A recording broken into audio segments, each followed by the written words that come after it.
Hey guys, welcome to my new podcast, Creating Art Out of Life with me, Elena V. I'm a film director and dancer from the Philippines, and I've made this platform to celebrate life and art. I'll be having eye-opening, inspiring, and fun conversations about what artists go through in life and how we use it to create masterpieces. After all, love and pain is where art bloomed most. If you're watching this on YouTube, please do subscribe. And if you're listening to this on Spotify, please do follow. You can also follow at e.v.world on Instagram for podcast clips and my own Instagram as well, at Elena Verata. Your support would mean the world to me. And now I'll leave you to it. I hope you enjoy this episode. Peace.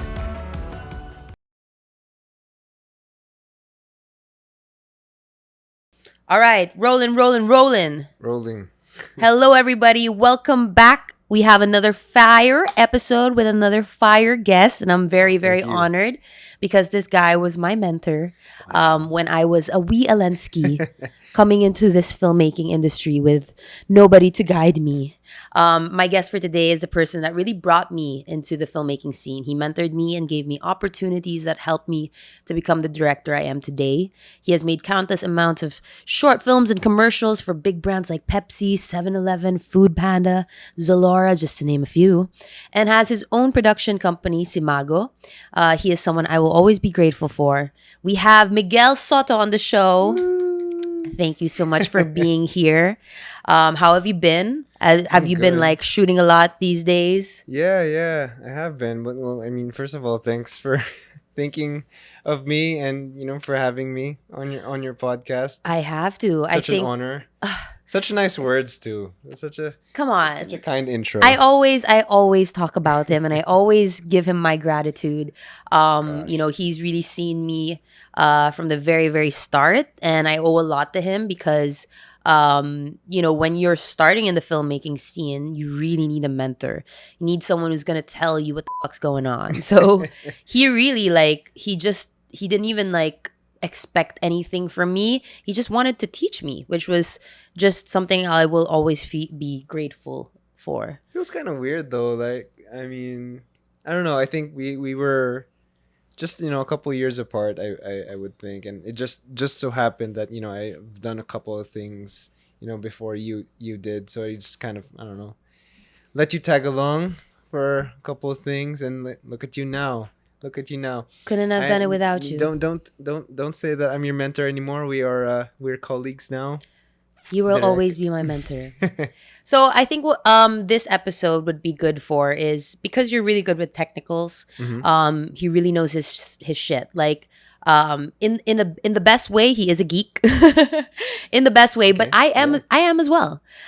So I felt like this would be a good episode for new filmmakers, aspiring filmmakers out there that kind of want to know the landscape of the filmmaking industry here in Manila, and kind of how to even make it out here. If you want to be a director, if you want to be a cinematographer, a production manager, if you want to be a producer, I think this would be a nice episode to kind of touch up on the landscape. Okay. I want to know first, at least a little bit more about you and how you started. When you were, did filmmaking come to you? Did you have an interest in filmmaking when you were a kid? When in high school and college? Where did you find that interest in filmmaking, and when? Well, I've always loved movies. All right. So I guess if you want to go way, way back, I fell in love with movies because I was shown Jurassic Park 1. Jurassic Park 1. Okay. So that's actually, fun fact, wow, my that's favorite so movie nostalgic. ever. Oh, yeah? Until now? That is until now. And I don't think there's any movie, at least, in my mind right now, that can top it, or any movie that will be made in the future, mainly because Jurassic Park 1 is more than, just something, a movie that Steven Spielberg put together and all. For me, Jurassic Park 1 was the first time I felt that I was transported into a different reality. When I saw Jurassic Park 1 and they showed the dinosaurs there, I was like, that's a fucking dinosaur. They're real and you can't tell me otherwise. Right? And so I was transported into a different reality there. So to me, it's very nostalgic. It's a very nostalgic feeling, and that's why I love Jurassic Park 1. And because of that, fell in love with movies, right? But How old are you when you watched it? oh gosh. So it came out when I was born. Okay. It came out when I was born, but I was shown it maybe around 5, somewhere there. Wow, and your memory is. Yeah, yeah. It's I don't vivid. remember shit I watched when I was 5. Vivid. And more than like the visuals and stuff, the feeling is still very clear to me about how I felt when I watched that movie. I became obsessed with dinosaurs after. Yeah, and all my friends know this. Like they all know I love dinosaurs. But Oh. but when it came to like actually making films, right? I mean, I haven't done a movie yet, right? Yet. You right? made short films. Yeah, short films, but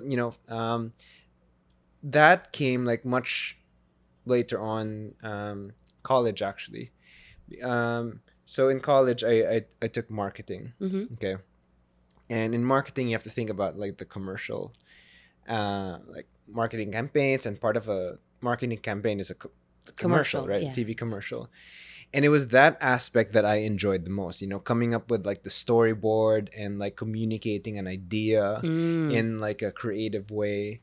I enjoyed that aspect the most. And when we had to do those sort of things and put that together, I realized, okay, this is it. You felt it? Yeah, this is it. Like I knew I always loved movies, and I could, be in it even more by making them. Yeah. Right. And so it's actually I didn't know Did you know you wanted to be a director per se, or just you wanted to be a part of the production? So I knew that I wanted to be making movies somehow, right? To some capacity. Because like what you mentioned earlier, I am quite nerdy, right? When it comes to like the technical side of things. So I actually wanted to be a cinematographer at first. Oh, I didn't know that. Yeah, I was pretty sure I wanted to be a cinematographer at first, because like the whole technical aspect of making a film really fascinated me. I just didn't know how to sort of break into the industry, right? I knew that commercials, since I'm studying marketing, I knew I could find a way in there somehow. And it just so happened that I had a friend who was a commercial model at that time, right? And he was like, "Why don't you try like going to castings as a talent?" Like an acting talent. Yeah, you did start as a talent. Yeah. Oh my god. And Colgate? I'm like, you know what? I'm just like, okay, like, why not? I It just wanna helps see when what a set is you're like. pogi kasi. No. It's yeah. What's there to lose? So I go to that casting. I end up getting the gig, and so I go there as a talent. I rock up to a shoot as a talent, and I get to see what an actual professional set was like. And that sort of like solidified my decision that, yep, this is it. I want to do this. I want to be a cinematographer. And, I started going to many castings after that as a talent, just so I could like, get connected and learn. And I think that you learn the best when you're in the production, Yeah. And that's why, like, even when you were mentoring, well, why I asked for mentorship was just so I can be in the shoot, Right. It didn't matter what I was doing as long as I can learn. You can have all these theories, you can have all these film studies. It's nothing compared to just being there and seeing what Absolutely. every person is doing. Yeah, for sure. And to that point, after after college, I had done a bunch of commercials already as a talent. I was like, I'm gonna go to film school, right? I'm gonna go to film school, and you went to the same, right? Yeah, but that, like, I wouldn't consider it like a course. It was literally a week. It's okay. It's But it was an it's a very experience. long workshop. Yeah. A very long workshop. But anyways, it was good. It was a great experience, but nothing compared to actually like being on set and learning, things that happen on a day-to-day basis there. And so I had a friend who was currently working as a director for commercials, and I asked him, hey, can I just tag along? I can take BTS photos, videos, I can carry things. It's really where it all starts. Yeah, though. I bring coffee, whatever. And he was like, sure, yeah. And so it started as I went to take like BTS photos and videos, and then I would show what I would take, and they're like, hey, you know how to use a camera. So, okay, next shoot, you can be a camera operator.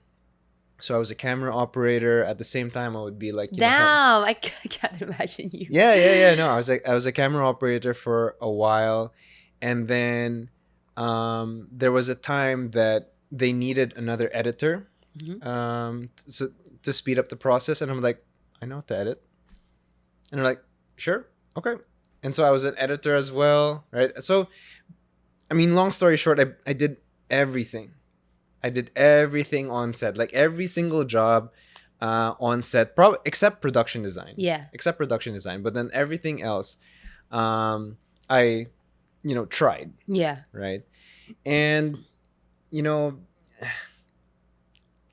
luck is always a huge factor, and sort of, I guess, the lucky break that I got that kind of pushed me to like a new level was when I joined a short film competition, right? Hosted by Globe.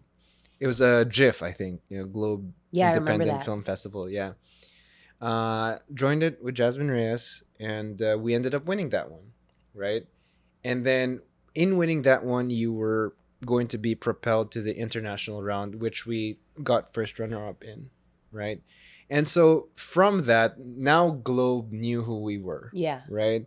And some other production companies sort of got wind of that win also, because it was sort of, anything that sort of puts Filipino creators on the map of sorts in an international level, sort of it gains traction a bit. And so I think because of that win, it sort of opened doors for me and for Jazz as well, to actually move up. You're actually like encouraging me to join that one. I started the same way, where I had to just do whatever I could just to be there, just to learn. So I the same way as you, I was doing everything. I was a PA, I was an editor, I was a... You're an editor for a while. I was a videographer. Yeah. I was an editor for a while. I was actually his editor for a little bit, so he would pass me on like the smaller projects. And I remember clearly you gave me this smaller project for Jollibee, and because it was such a big brand to me at the time, it was just a really small like editing thing. I was so grateful. I was like, oh my gosh, like I'm really so grateful, like you're giving me these opportunities, like, because it's really huge for me to have anything by Jollibee. I was like, I've never had a big brand. So I think it's really important for, all the filmmakers, aspiring filmmakers out there. Like, it's really always inching, and like getting everything you can from every job that you experience, And in line with that, for the new filmmakers, this is a controversial question. Do you need film school? Wow, we're going there. We're going there. As someone who, has taken a workshop. I honestly wouldn't consider it like school. It wasn't school. Like, to be honest, like the workshop, it was more of the experience that was the value, but the basics, like the what they were teaching I already knew all of that. I already learned that in YouTube University. So YouTube University. My answer, no, you don't need it. What is your answer? So times have changed. Back when, like, even a couple of years before I started, film school was a little more crucial because technology wasn't the same. You could only get access to all of this filmmaking gear when you're in film school, right? But now with all the information out on YouTube and all the accessible gear and how good gear has gotten now for not that much money, it's easy to practice and all. So mostly no, but the only reason why it could still be um, a viable option is, especially if you plan to, let's say for example, work there in New York, it would be a good way to find connections. Oh yeah, no, Connections definitely. to find work there. So I would think that if you want to go to film school, you would go to film school where you eventually plan to work. Because right now, the most what they're going to teach you, you will be able to find on YouTube. The equipment that you can buy for not that much money is more than enough to practice. The most valuable thing you can get in film school are the connections that you will make while you're there. So meaning, it was not super beneficial to me in the sense that I eventually worked here in the Philippines, right? So the connections that I had made in New York, I never got to really collaborate with them. You're you know right. what I mean? Yeah. So, but if you go to film school here, once you graduate, you know a bunch of editors and filmmakers, cinematographers that you can collaborate with, where I didn't know anyone. I guess it's the same for like, a lot of the people in the filmmaking space are from like CSB. Yeah. And they kind of know each other already. They know each other already. So they already have like a team. They already have like a set of people that they're used to. So I guess, yeah, that definitely does make sense. It's really the connections and like applying it to the landscape you're already in that film school would help. But, for somebody that is on a budget, like, I definitely would say no, you don't need it. Like, I was on a budget. I could only do a week, and that was already tough.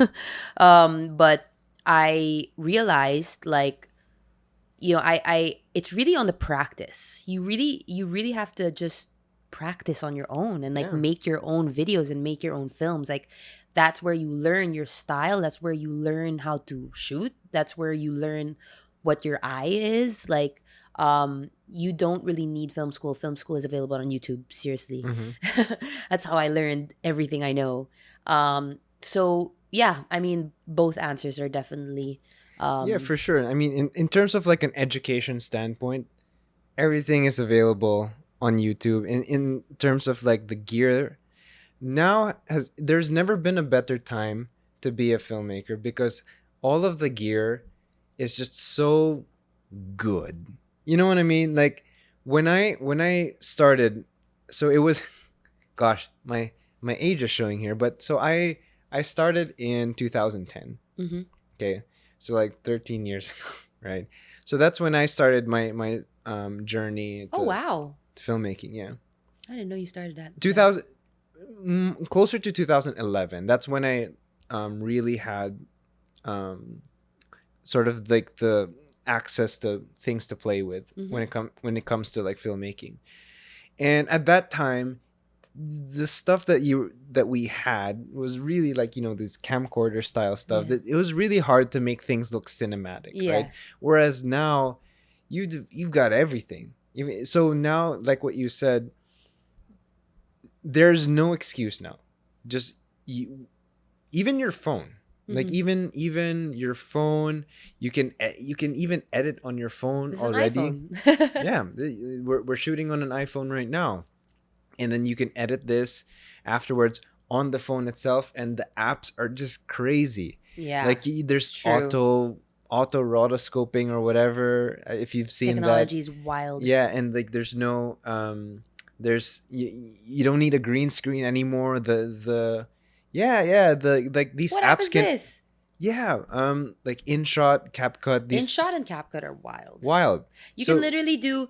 I would always do the motion tracking on Premiere. And it'd be so fucking difficult.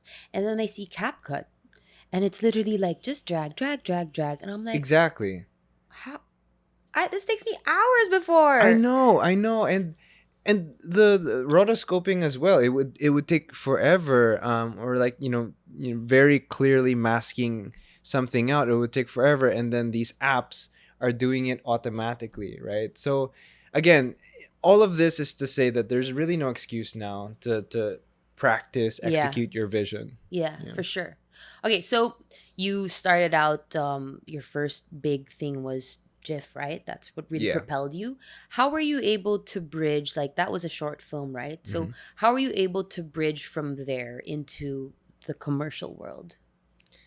Like what was it because of the connections you were able to make during that, like the GIF festival? Yeah, so that GIF festival was hosted by Globe, right? And so since I had won that, Globe was like, okay, here's a guy that knows how to tell a story, use a camera, and so they gave me a project right after that. Wow. There was another production company involved there, but I was the one directing it. Okay, so you had a production company there, like someone was that you had a team already. Yes. Well, there was Globe was working with this production company. At that time, they were named, I think, Manila Man, right? And then, so they were working with Manila Man, to do all like the other stuff. But then, in terms of the director, I was the one selected to direct that certain commercial with them. It's the one with like the Star Troop, the Star Trooper helmet one with the kids. So. Yeah, and you got awarded like with those, right? I think so. Yeah, it got some traction. So, so from that, because Globe is a pretty reputable brand, that sort of opened up even some more doors, cool. to other stuff. Wow, I mean, like Globe right away is just what a way to start. So, did you get your idea, or like you already knew the process of digital ads, like coming into this? Because you didn't? No. Because I remember I had no idea how rigid, like, and just to paint the process of it, would you be able to kind of paint the kind of a summary of how the digital ad process is like, from pre-production to production to post-production? Would you kindly let the new filmmakers, like, it's very different from film, it's a completely different world and ball game, so it's very rigid kind of structure. So can you please try to I'm sure you were also surprised at like the amount, like the process that you'd have to go through, right? Because most people actually think that we as filmmakers, most of our time is spent on shoots, right? When really the shoot is actually a fraction of the actual. That's a quick one. It's a fraction of what we actually have to do. Yeah. Right. So it's funny actually. Before you give them a rundown, people like they wonder, or my sister sometimes she's wondering why I'm busy, like why I'm always so busy. She doesn't understand, like the shoot is not the thing that's taking up my time. It's all the meetings that I have to do. It's all the alignments that I need to do. Absolutely. Yeah. So in line with that, do you mind like kind of painting the picture of how the process is like for a director, like from the start?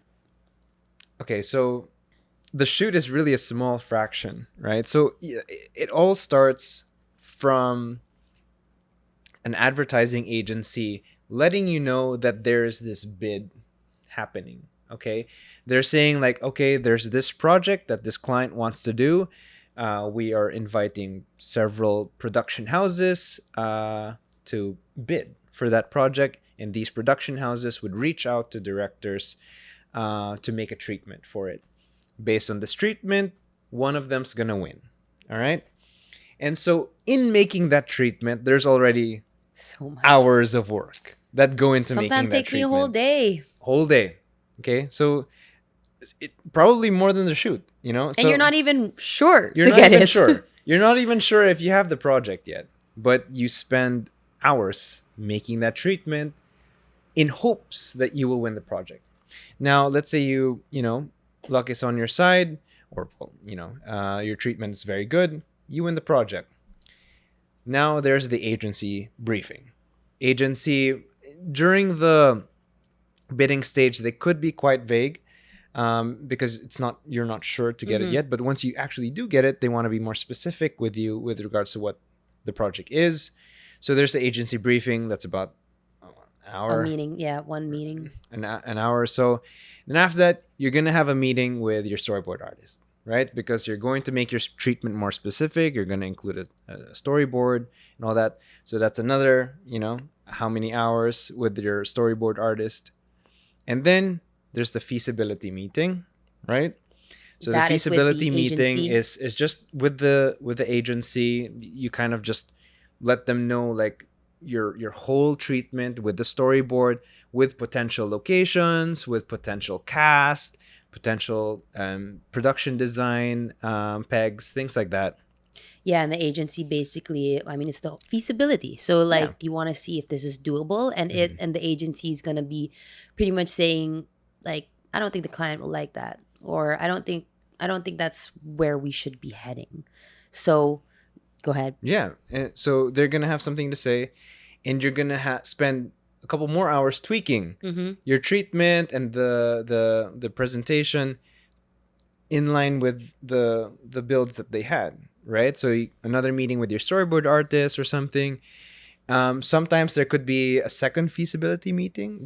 Which is not a good sign. We don't want the second we don't want feasibility. you don't want that, but it happens. It happens. It happens.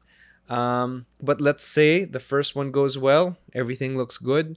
You then, before the pre-production meeting, oftentimes you have to do an ocular, right? During an ocular, that's another couple hours because you need to go to the locations to check. I mean, you have your board and you're going to check, Yeah, okay. you have your board. You have to check like if this location will suit the board. During that ocular, sometimes you tweak it, put it together with a technical meeting with your team. Technical meeting is a meeting with like the cinematographer, basically the technical team. Things that the agency and client they won't understand, or they wouldn't care to hear. So you would have that with your staff. And so after this technical meeting, after you've done the ocular, then you move on to the pre-production meeting where you discuss everything with the client, right? And again, sometimes there could be 2 or more. Sometimes takes 2 hours or more. So that's pre-production meeting. Then after that, you do the shoot, which obviously everyone is familiar with. It's supposed to be 14 hours, but delays, travel time, you're looking around 16 hours, right? To be safe.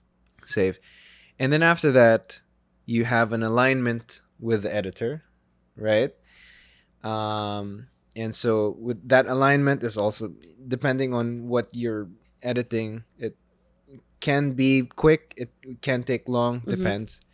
Then after that alignment with the editor, you have the offline presentation, which, for those who don't know what an offline presentation means, this is when the director just presents the cut. All right. So there's no color grading. There's no like VFX, animation, supers, anything like that, any cleanups. It's really just the cut. So the choice of the takes, length of the clips, the order of the shots, things like that. So that's it. So the offline presentation to agency first. So that's one meeting. Agency might have something to say about it. So you have to go back to the editor and work it out with him first. And then after that, there could be a second offline with agency in case, they want to double check. But then if not, let's say things went all good, you can proceed to the offline with client. So there will be a separate offline presentation. You guys didn't think this would be that long, huh? just for the client. And then there's the color grading session, right? That one, the client's normally not involved there. It's just the director, the agency. Sometimes the cinematographer wants to join. And then online presentation. So same thing. Online presentation is everything, All right. So this is the cut plus like all the animations, color grading, cleanups, things like that. So final music also. So that's with so that's the online with the agency, and then after that, if it's all good with them, another meeting presenting to the client, right? There are times that these meetings can happen on the same day, but let's say the agency is in the morning, client is like in later in the afternoon. Yeah. It depends on how much work has to be done Yeah. in between, right? And yeah, after the online presentation with the client, then I on paper you should be good to go for turnover. So that was a bit of a So mouthful. yeah, that's for everybody who thinks that what we do is just a shoot. No, It's I actually hard. I actually did a calculation, Yeah. right? And so a shoot is around 16 hours, right? So I did the calculations. Assuming best case scenario, you would be looking at in total for a project around 40 to 45 hours of work. Wow, you actually did the Yeah. calculation. Like I put a number. I put a number to these meetings.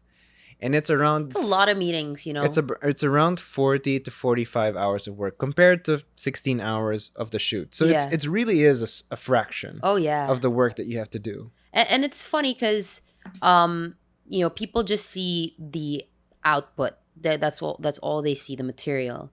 And you don't think about how many meetings we did to get that one little hair the right way, or that, you know, that color of the fish eye.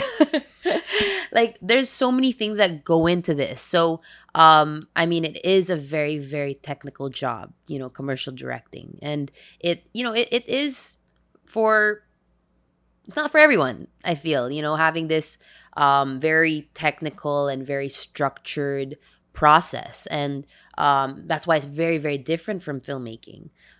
With commercials, you have clients and agencies to attend to. So I love what we do, but it definitely is very, very technical and definitely Yeah, hard. yeah, for sure. I'm not sure if you know this YouTube channel called Epic Light Media. Epic Light Media, I kind of heard of it. They're also like a filmmaking YouTube channel. Mm-hmm. And they posted a video recently about like 5 hard truths about Mhm. like commercial Mm-hmm. filmmaking. And I swear to God, like I've never felt so seen in my life. Like, gosh, so in a nutshell, like some of the things that they were saying was like one of the things that you kind of have to accept as a commercial filmmaker, especially if you're not like top tier. Mm-hmm. You know, if you're on the younger side, you know, you're up and coming. You're not making your full vision. Yeah.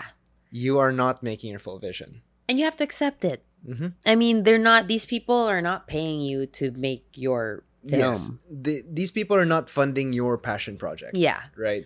They have the advertising agency spent weeks or even months planning a campaign. Yeah. And this commercial has to be sort of, you know, cohesive, or Yeah. it has to fall in line with that campaign somehow.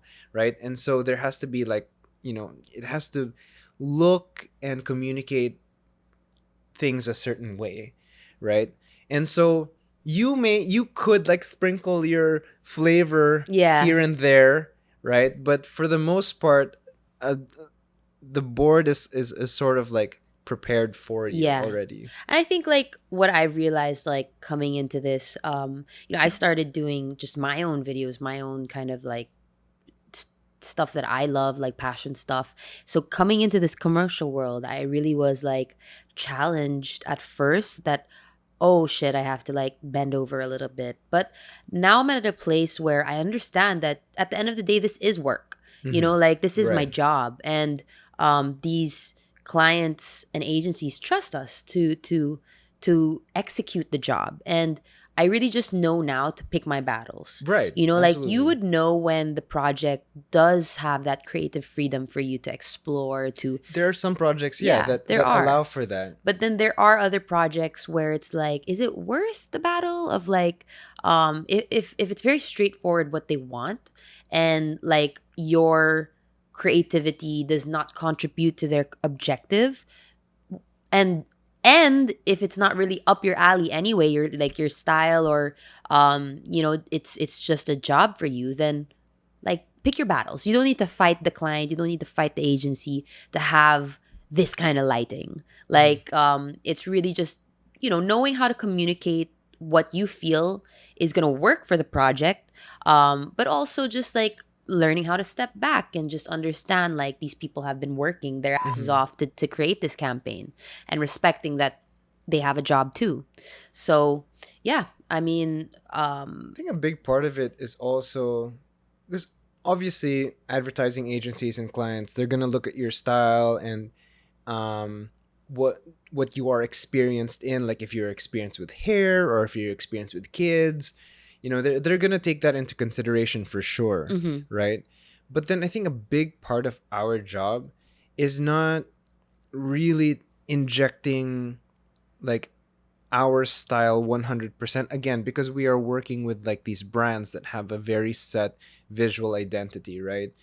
I think it's more of being able to get everyone on the same page. yeah, Getting everyone to make the same thing. Yeah. Right?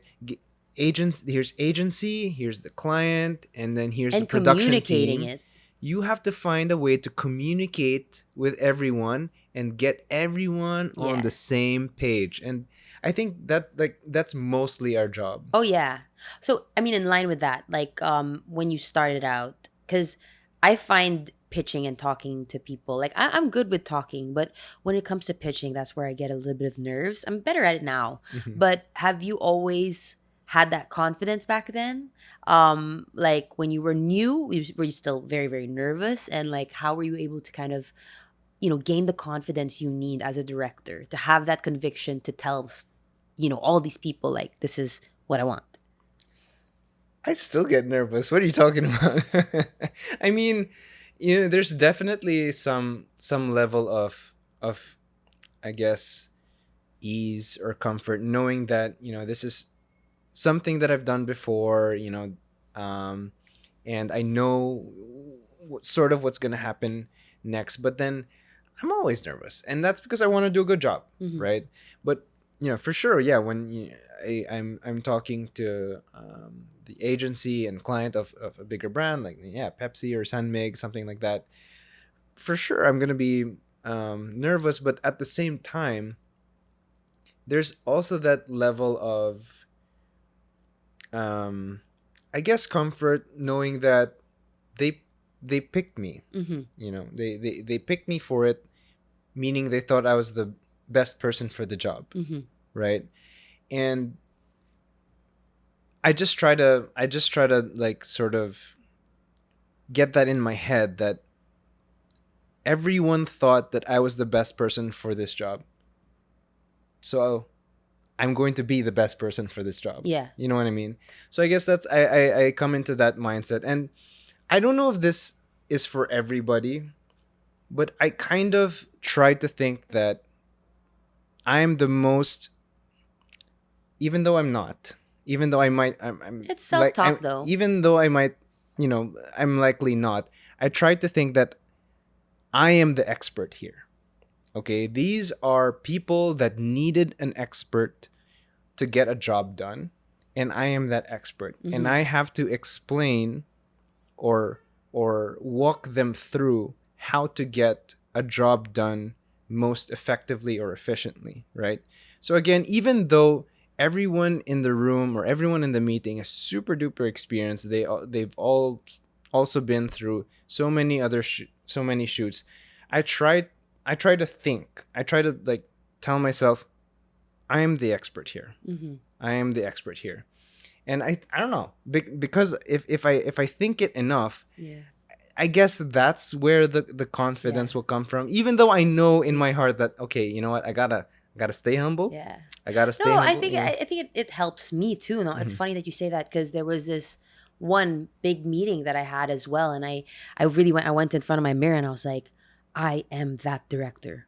I am that director. Like, I know what I'm talking about. Yeah, absolutely. You just need to like, it helps. Talk yourself up. Yeah, because I still get, I remember I had these bigger brands that I was still pretty much new to pitching like that. And I was getting, my heart was really like racing, and I was starting to lose my breath, and I'm like, shit, I'm gonna start stumbling on my words. Like, I can't do that. Like, I can't let them think that I'm nervous. I gotta know what the fuck I'm talking about. So I went to my mirror and I was like, you are that director. They got you. Like, so I really think it does matter. You have to hype yourself up. And then if they feel that you are confident, they will feel confident also. For sure. Right? For because sure. they will feel like, okay, this They know, person what they're knows what they're talking about. Yeah. Right? They are they know the task at hand, and they are confident that they will be able to pull it off.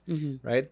And even there have been times when I felt that I don't have everything figured out yet, but then I just need to sort of assure the people around me that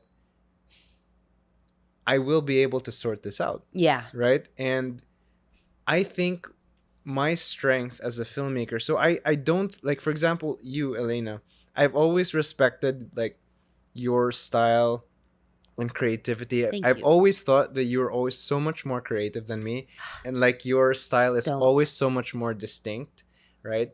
So I've always really respected that about you. Thank you. So I tried to think about like sort of what strengths do I have to offer, and I feel that I am more of a problem solver. You are. Yeah, because I've gone through many difficult shoots that will make producers be like, that's not possible. Well, and honestly, that's what people need. They need a problem solver, and like, I mean, maybe that is why a lot of these big brands trust you. Maybe they do see you in like situations where maybe a person like me would kind of be like, what the fuck do I do? Whereas you just but know. you've been in difficult shoots along with me, right there with me. I mean, we have to be problem solvers. Yeah. But I mean, like, like, Sotto, you are so creative and so talented. Like, you have other skills other than being a problem solver. But yes, that is a huge strength of yours that I feel like is so important. Like, if you're a director, that's gonna, and also I was watching David Fincher's talk. He said that's the biggest part of being a director. Yeah. It's always solving problems. Yeah, I think, and You I gotta think know- that skill sort of translates through all kinds of filmmaking, like whether it's commercial filmmaking or feature films or documentary, right? There's always some sort of problem solving aspect, right? And so I feel like there are shoots that on the surface seem impossible, but then my sort of knee-jerk reaction to those are, hold on, let's see. Yeah. Let's Kaya yan. maybe there's a way.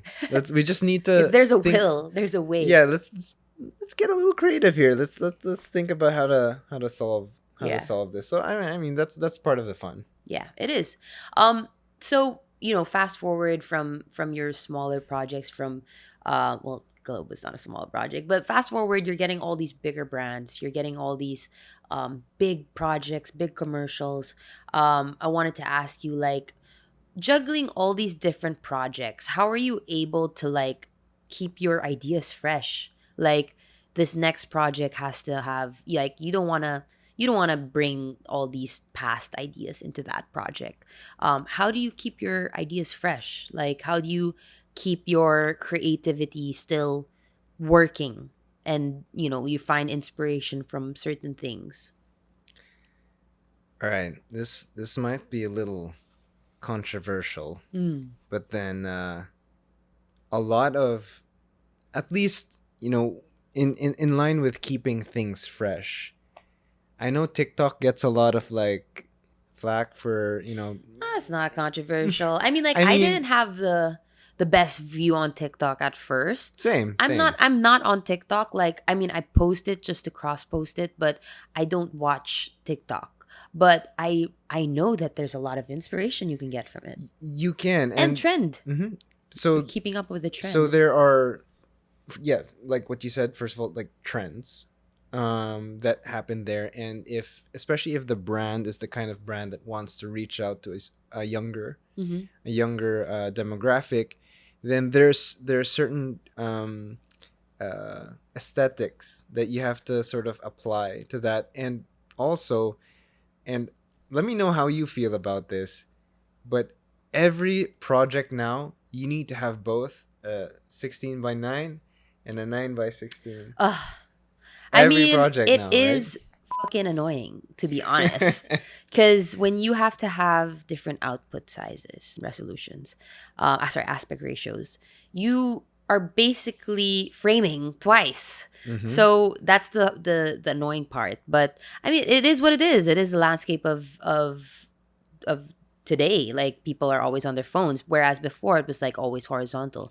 Yeah. Now it's a lot of vertical. Like, everybody sees vertically now. So it is what it is. And I would agree. Like, TikTok is, you have to be updated with that stuff. I only Or got just it like social media in general. social media. Yeah. Social media in general. That I see works of other creators as well, other filmmakers. And even though it's for a completely different thing, I'm like, oh, you know what? That would be really good for a beer commercial. That's because on TikTok, or reels, it's very common for people to like set up scenarios, right? And I'm like, oh, that's a funny scenario. If ever I were to do a beer commercial, or if ever I were to do a hair commercial, that would be like a cool thing to add. I saw this like recent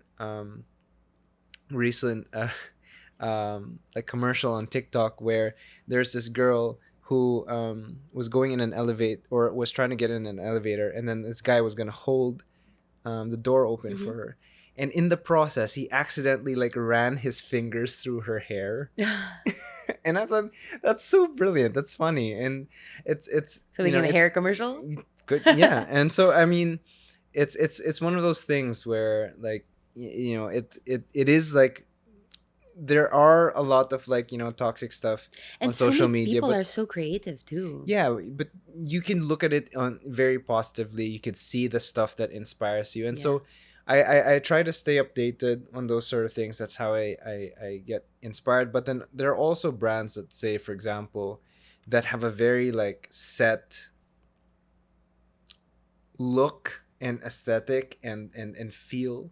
Like, let's say, for example, let's say Milo ads are very distinct. Like, it's very sporty, and there's a lot of green, things like that. So in those sort of situations, I think your main focus there is to really like communicate the message of the ad as much as possible. But then there are like brands that allow for creativity, or artistic expression, and that's the time that you can inject those like fun I don't know, transitions or ideas that you see online. Cool. I don't know if you do this, Elena, but I have like a bank of pegs. Yes, I do. I have a playlist on YouTube called Video Pegs. Same. It's like hundreds. And so, Vimeo. Yeah, and so you try to I've since separated them into categories. Shit, I should do that. So yeah, I've separated into categories. These are like more of the VFX things. These are more for like the storytelling aspect. These are for like certain lighting that I like. I've separated into categories, right? So it's not like hundreds. I know. Oh my god, actually, that's my problem now, and I need to do that because every project, because it's hundreds, you have to I go through all of them. Look through them. I should do that. Just to make it a bit quicker on yourself, Yeah. like so that like graphics. Normally when I see like a bid, right? I see like a rough storyboard. Pegs already come to my mind from what I saved. So it's more of just going through them and finding it. But that's kind of how it works. I think references is a huge part of being a director and making treatments. It is our inspiration. Like we need references to show, okay, this is the type of lighting I want. So you show a YouTube ad that has that kind of lighting so that it helps the agency and the client envision what you want. So if there's certain kind of clean graphics you want, then okay, I'll show some graphics by Apple. Apple has these really nice graphics, so this is the kind of graphics I want for this project. So really helps to have just visual material, visual aid when you're presenting your vision, your idea. All right, so I think you would agree with me on this, and I touched up on this like a while ago, but filmmaking, commercial directing, commercials are such a so different from filmmaking. And I think even the brainstorming is much different. The process of how we do things is just so different with filmmaking. I want to talk about, you know, the side of being a film director this time, as opposed to commercial directing, because you are trying to also work on films right now, even with, you know, juggling your projects. You are trying to still be working on a feature film, right? Yeah. Being both a film director and a commercial director, what would the biggest difference be for you? No agency, no client. That's probably the biggest thing. So again, for context, I actually have not shot yet a full-length feature film, right? But then, based on what I've asked Mhm. from people that have, the director really has final say. Like, there's no like levels of approval Yeah. that needs to happen. Like, It's like your idea. yeah, with commercial filmmaking, you have to, the agency has to sign off, the client has to sign off. Obviously, there are these rock star directors in the commercial world where, if they say that this is good, the agency and the client is like, okay, yeah, thank you. You know what I mean?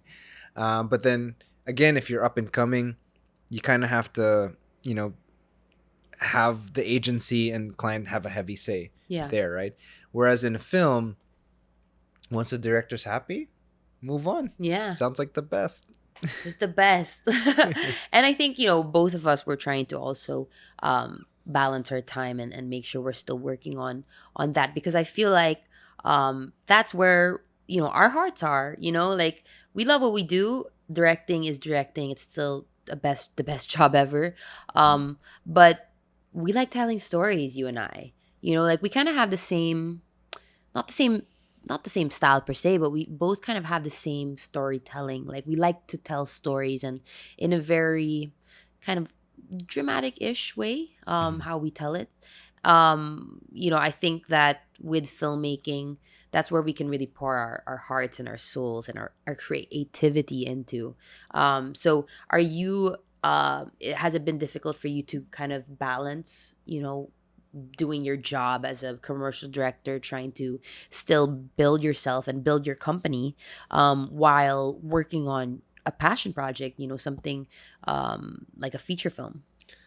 Yeah, it's honestly a lot harder than I thought it would be, because you gotta pay the bills. I know.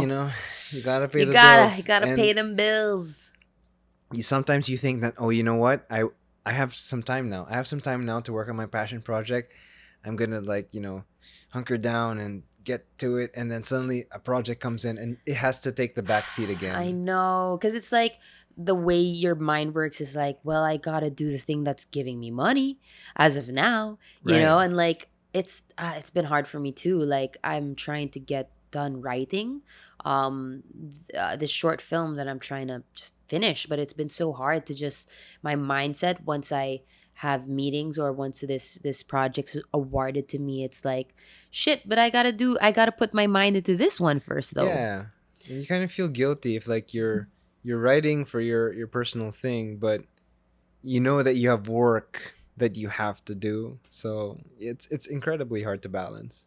Are you figuring out like kind of discipline for yourself to try to get to it? Because I'm, at least me, I've been trying to at least write an hour a day in the morning before I Oh, start, wow. but it's hard. I don't even, I can't stick to it, but I'm trying. I'm trying. Have you been able to like figure out like certain chunks of time to give to your feature film, or has it just been kind of lost in translation right now with all the projects that you're getting? So right now, I've been actually able to um, make substantial progress Mm-hmm. on it. You've always been much more disciplined than I. I can't even say that now. Like I'm trying, but it's hard. It's so hard, especially when you're trying to your brain. It's like you have to like when you're working on a film, you want to be so engrossed into it. You know, Mhm. you want your whole brain to be just thinking about that film. So it's hard when like 2/3 of your brain is thinking about how to shoot this chicken. You know, Yeah. so it is Chicken. hard. You have worked on a chicken, but you know I think that it's gonna be a process for us because I think you're doing extremely well. Like you're Thank so you. successful right now as a commercial director. He's been doing so much huge projects, and like I'm sure it's just gonna keep going and getting bigger and bigger. I Same mean, with he's you. Same with you. You've been doing incredibly well, oh, very early into your life. Also, you're still so young, and you've already done huge stuff, like oh bigger thank stuff you. than I did at your age. So, congrats to you. I'm so proud of you. So Aw, proud of you. I aw, swear. thank you. Don't make it about me. I mean, I'm always a fan. I'll always Aw, be a fan. and I will always be a fan of you. Mhm. Well, I think whatever you, I kind of have an idea of what you're working on. If it's the same thing as what we talked about, but I'm sure whatever you're gonna work on, like he's an amazing filmmaker. He has such a great eye for it, and I'm sure whatever he's gonna work on, whatever feature film that's gonna come up, it's gonna be great. So let's watch out for that. Before we close out, I do have a segment, and I do this for all the people that come in. This one is for people that I feel new directors, aspiring filmmakers. This would be like the questions I feel like they would ask you. Okay. So my first question is, so I want you to just direct your Okay. question, your answers to the camera. My first question is, I want to be a director, but I don't know where to start. How do you think I should start? Where do I begin? Okay. So like I said earlier, there's never been a better time to start being a filmmaker as now, mainly because you have no excuse. Every tool that you might possibly need is very accessible and is easily shareable now, right? So your phone is more than good enough for most things, okay? So get good at shooting with your phone, learn it, put it together, right? Just do it. It doesn't have to be great yet. Just put something together and get it out there in the world. Um, Again, with social media, it's never been easier to share. When I started, you know what? When I started, there was no Instagram yet, and Facebook was like a thing that are like, what's Facebook like, or like, is it Multiply? Friendster. Yeah. No, seriously, it was Friendster and Multiply when I started. But then now, like with all of like the reach that you can get with Reels, TikTok, or anywhere else, like you can get your work out there, and if you're good, it'll get traction. So I think that's where you can start, and especially with like YouTube, because nowadays you can earn, you can earn from the stuff that you post on social media, and from that, you can maybe some brand or maybe a small company, you can offer to do something for them for free on their socials, so it's very low risk, right? And from there you can, if you put together like 4 or 5 like banger videos, that on socials, then you can start to attract bigger brands, and it's never been easier, no, to at On least get point. started. Yeah, just get started somehow wherever. Mhm. Okay. Part of being a director is trying to find your voice and like where you're good at. So if you're good at food, if you're good at hair, beauty, if you're good at lifestyle, how would you say you are able to refine your style or like find what you're best at? I would think that in order for you to refine your style, you have to stay busy, Mm. right? Like you're always so busy with you're always up to something, right? Like even if like it's not work related, you're always creating, right? Mm-hmm. And so I think that's what you guys have to do as well. Like in order for you to figure out first which style you might have, you gotta try Yeah. all of it. Yeah, try making something more beauty centric. Try making something more sporty related. You already probably have some kind of interest somewhere, right? And so try it out, and then you can start to specialize after that. Like for example, you are very good with, or you have an interest in food, let's say, right? So you start making these videos with food, and then from there you can sort of special, like, hey, you know what, I'm really good at, let's say, um liquids, like beer, wine, milk, things like that. Like I'm really good at like creating shots and unique transitions for those things. Then you just stay busy, keep doing Mm-hmm. more of it, and you'll eventually inevitably develop a For style. sure. Yeah. I mean, it's true. I do keep myself busy, but because I feel like I want to just keep, you know, exploring, making sure I have what is the voice I like to have, what is the kind of shots that I like. And it's just like simple things like shooting shit on my own. Okay, how do you maintain your stress during during shoots when these problems arise? Someone tells you it's raining outside and we have a shot outside. How does your brain kind of like calm down and be like, okay, solve? How do you maintain your stress levels? Okay, so I am a calm person to begin with, right? But also, I think the most, like, you get most anxious when you don't know what to do, Mm, right? And so having like backup plans for certain situations, backups upon backups, that's that's where you develop like this peace of mind, and from that peace of mind, that's how you can stay calm, right? So if for example you know that you're going to shoot outdoors, it's automatic. There you need to have a backup plan. What if it rains? 100%, yeah. right? So that's like or let's say for example, um what if, let's say for example, you're working with an animal, and the animal is just Not not cooperating. or not even, or they're working with a kid, Yeah. right? And the kid is just Same not thing. Just perfect, kidding. just not performing.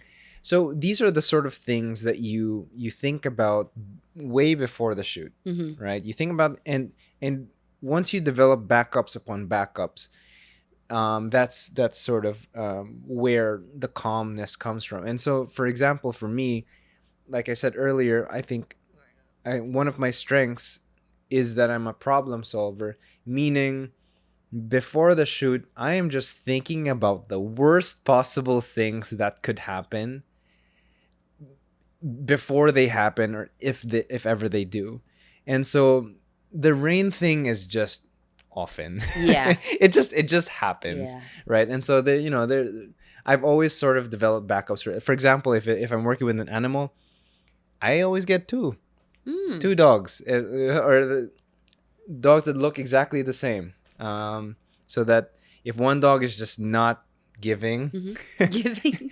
if the dog is just not giving, like, all right, get the other dog in there. No, Or I agree though. Like preparation, like in the times where I've had the most like big, like the biggest problems arise, It's the preparation, like the hours I did not, like endless hours that I did not sleep, just thinking about the worst thing that can happen and like preparing for it. Just know, like, okay, if this happens, I have a backup. If this happens, I know what to do, where to shoot, where will we. So I definitely would agree. It's like if you prepare, like, and think about every single thing before the shoot, then you're calm. Preparation's free too. Yeah. So might as well do as much of it as you can. Yeah. I super agree on that. Like, why I was calm and very like fast with my H&M shoot was, I knew what to do if the rain, because it rained for like just like maybe 30 minutes in one of the shooting days, but I already knew what to do. And that's when I was like, this is why I prepared so hard. Like it makes you so efficient, and like you don't freak out, because I feel like if you don't prepare, then someone tells you, oh, this happened, you kind of start to freak out because you don't know what to do. And when you panic as a director, everyone will panic. And you cannot. Yep. Like, don't panic. You have to just solve. So I think that's a great answer. Preparation is key with everything. And on the flip side, if something is going wrong or not as planned, but they see that the director is calm, and it's calm, like, no worries, got it. Yeah. We'll figure it out. Everyone else on set's gonna be calm, right? And so Well, that was a very educational answers from Miguel. I didn't expect anything less. I hope you guys got something. I'm sure you guys got something out of this. Like it was very. He's so good with just explaining. That's why I got him to explain so many things. I know. Gosh. Like, we could have done this for like 5 hours. We could have, definitely. Like, he and I can just keep talking for hours, especially when it comes to technical stuff. But before we close it off, is there anything that you would want to kind of plug? I mean, aside from your production company, would you want to plug anything? Well, I guess my own social media platforms. Miguel Sotto on Instagram and TikTok. Yeah, he's been on that content game. Yeah, and the production company is simago.ph. So I'll send you the spelling. For sure. And I'll add that too. So follow him. He does a lot of educational stuff, also a lot of BTS stuff, and he's really good with just the technical parts of it. So that's why I'm glad he's doing that and adapting to the landscape now. So thank you so much for being on my podcast. Super I'm honored sure that you had me. I'm honored to have you. I mean, this guy has really seen it all from the very start. So it's kind of like a full circle that I get to have him here. But yeah, thank you guys for watching. Thank you, Sots, for being on here. If you guys are watching on YouTube, please subscribe and give me a thumbs up and turn those notifications on. I'm learning how to do this. And if you're listening on Spotify, please follow and rate it 5 stars, please. Thank you guys again for watching this episode. And again, thank you, Sotto. Thank you. All right, guys. Peace. Peace. Thank you guys for watching this week's episode. Hope you enjoyed that. If you did, please do subscribe and hit that like button if you're on YouTube. And if you're on Spotify, please do follow and rate the pod 5 stars. I have an episode out every Thursday, so I'll see you guys next week.